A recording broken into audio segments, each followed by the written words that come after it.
Hi friends, आज मैं आपको सुनाने वाली हूँ रज्जी अम्मा की कहानी, जो एक गांव के बाहर बहुत बड़ी हवेली में रहती थी।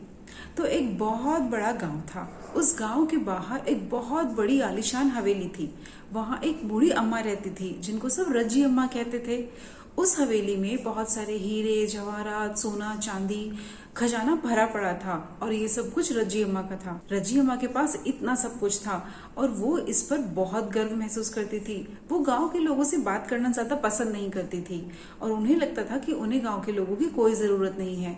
रज्जी अम्मा के पास इतना कुछ था भी कि उनको किसी की जरूरत भी नहीं थी। लेकिन एक बार रज्जी अम्मा की इस खजाने के बारे में कुछ डाकुओं को पता चलता है। वो डाकू गांव की हवेली पर बार बार हमला करते हैं और रज्जी अम्मा का खजाना लूटते रहते हैं। अब रज्जी अम्मा किसी से मदद नहीं मांग सकती थी क्योंकि उन्होंने गांव के लोगों से कभी भी कोई अच्छा व्यवहार नहीं किया था, इसीलिए कोई भी उनकी मदद के लिए आगे नहीं आता था। पर रज्जी अम्मा डाकुओं के हमले से बहुत परेशान थी और वो नदी के किनारे में बैठकर इसके बारे में कुछ सोच रही थी। रज्जी अम्मा की परेशानी को देखकर नदी में से एक परी निकलती है और वो उसे पूछती है कि अम्मा, तुम क्यों इतनी परेशान हो? तुम्हारे पास तो इतना धन दौलत, इतनी बड़ी हवेली, सब कुछ है, तो तुम इतनी परेशान क्यों हो? तब रज्जी अम्मा ने उसे कहा, परी, मैंने तुमसे कभी कुछ नहीं मांगा, लेकिन अब मेरी मदद के लिए मेरे साथ कोई नहीं है। मेरी हवेली में इतना खजाना है और अब डाकू सब लूटते जा रहे हैं, लेकिन मेरी मदद के लिए कोई आगे नहीं आ रहा है। तुम ही बताओ मैं क्या करूं? तब परी ने उसे कहा, ठीक है अम्मा, मैं तुम्हारी मदद कर सकती हूँ। तब परी ने अम्मा को एक खाली बॉटल दी और एक जादुई मंत्र बताया।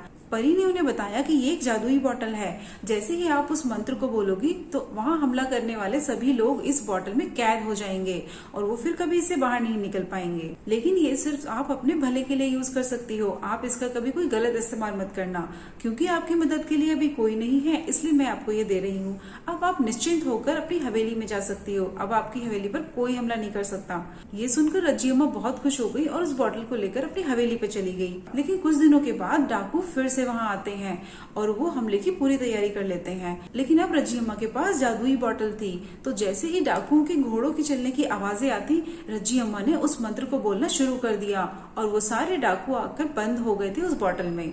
अब तो रज्जी अम्मा बहुत खुश थी और उन्हें डाकुओं से कोई परेशानी नहीं हो रही थी और रज्जी अम्मा फिर से बहुत खुश रहने लगी। अब उन्हें लगा कि उनके पास दुनिया की सबसे ताकतवर चीज आ चुकी है और अब उन्हें किसी की भी कोई जरूरत नहीं है। गांव के लोग भी इस बात से बहुत हैरान थे कि डाकू अचानक से आना कैसे रुक गए। रज्जी अम्मा ने अकेले आखिर उनका सामना कैसे किया? गांव के लोग इस बारे में जानना चाहते थे, लेकिन रज्जी अम्मा उनको कुछ नहीं बताती थी।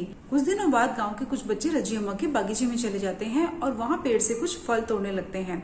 जैसे ये बात रज्जी अम्मा को पता चलती है तो उनको बहुत गुस्सा आता है और वो अपने जादुई मंत्र से उन बच्चों को भी बोतल में बंद कर देती है। अब गांव वाले परेशान थे कि बच्चे कहाँ गायब हो गए। रज्जी अम्मा के सामने अगर कोई भी गलती करता, जैसे कि उनके नौकर अगर कभी कोई गलती करते, तो वो उनको उस जादुई बोतल में बंद कर देती। अब रज्जी अम्मा ये सब बार बार करने लगी थी। अब कोई भी उनसे कुछ नहीं कह सकता था। वो जिसको चाहे बोतल में बंद कर देती थी। उनकी हवेली से रात को चीखने चिल्लाने की आवाजें आती थी। गाँव वालों को शक था कि जितने भी लोग गायब हो रहे हैं वो जरूर रज्जी अम्मा की हवेली पर हैं, लेकिन वो किसी से बात नहीं करती थी और अपनी हवेली पे भी किसी को अंदर आने नहीं देती थी। लेकिन गांव के कुछ लोगों ने मिलकर एक प्लान बनाया कि हम जो भी लोग यहाँ पर गायब हुए हैं, अब हमें उन्हें ढूंढना ही होगा और रज्जी अम्मा की हवेली से इतनी आवाजें भी आती हैं तो वहां हमें देखने जाना ही होगा। फिर कुछ लोग इकट्ठा होकर रज्जी अम्मा की हवेली के पास गए। उस वक्त अम्मा सो रही थी। लोगों ने ऊपर की छत पर चढ़कर झांक कर देखा तो उन्हें कुछ बोतल दिखाई दी जहां पर कुछ लोग बंद थे।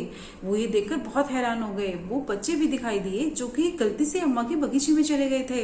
अब गांव वालों को सब समझ आ गया कि अम्मा के पास जरूर कोई जादुई ताकत है जिसका वो गलत इस्तेमाल कर रही हैं। अब गांव वालों को उन सब लोगों को बाहर निकालना था।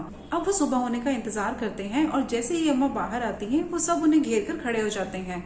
अब गांव के सब लोगों ने फैसला कर लिया था कि आज उन्हें बच्चों को बाहर निकालना ही होगा। उन्होंने बताया कि वो अब बोतल को देख चुके हैं। अब गांव के कुछ लोग जबरदस्ती हवेली में घुस जाते हैं और वो उन बोतल्स को गिराकर तोड़ देते हैं, जिससे कि वो बच्चे, वो नौकर चाकर और जितने भी लोगों को अम्मा ने कैद किया था वो सब आजाद हो जाते हैं। फिर गांव के सभी लोग वहां से चले जाते हैं और वो अम्मा की कभी भी मदद ना करने का फैसला करते हैं। फिर अचानक से वो परी वहां वापस आती है जिन्होंने उनको वो बोतल दी थी। फिर वो परी कहती है कि अम्मा, ये बॉटल मैंने तुम्हें अपनी सुरक्षा के लिए दी थी, लेकिन तुमने इसका गलत इस्तेमाल किया, इसीलिए अब तुम्हारी सारी शक्तियां खत्म हो चुकी हैं और अब तुम्हें कोई भी मुसीबत पड़ने पर तुम्हारे साथ कोई नहीं होगा। तो देखा बच्चों, अगर हम किसी चीज का गलत फायदा उठाते हैं तो उसका हमें नुकसान जरूर उठाना पड़ता है। आपको अगर स्टोरी अच्छी लगी हो तो लाइक, शेयर एंड सब्सक्राइब कर दीजिए। Thank you.